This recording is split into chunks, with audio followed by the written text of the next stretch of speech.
সিম কেনার পর আমরা অনেকেই তা ব্যবহার করি না। রিচার্জ করা, কল আদান প্রদান ও মেসেজ করা থেকে বিরত থাকি। এক সময় দেখা যায় সিমটি বন্ধ হয়ে গেছে।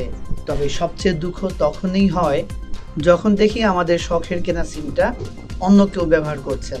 বাংলাদেশ টেলিযোগাযোগ নিয়ন্ত্রণ কমিশন বিটিআরসি থেকে জানা গেছে, বন্ধ সিমের মালিকানা সংক্রান্ত একটি নিয়মে টানা 15 মাস বা 450 দিন সিম বন্ধ থাকলে সিমের মালিকানা চলে যায়। সম্প্রতি দেশের একটি মোবাইল অপারেটর তাদের গ্রাহকদের এই তথ্যটি ফের মনে করিয়ে দিয়েছেন।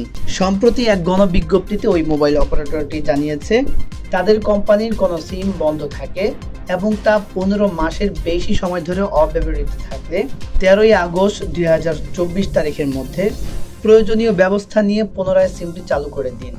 অন্যথায় বিটিআরসির নিয়ম অনুযায়ী উক্ত সময়ের পর সিমটির মালিকানা আর দাবি করা যাবে না। মূলত বিটিআরসির নিয়মে সিম কোম্পানিগুলো কাজ করে। একটি নির্দিষ্ট সময়ে সিম ব্যবহার না করা হলে কোম্পানি বৈধভাবে অন্য গ্রাহকের কাছে নম্বরটি বিক্রি করে দেয়। এক্ষেত্রে সিম কোম্পানির কোনো দায় থাকে না।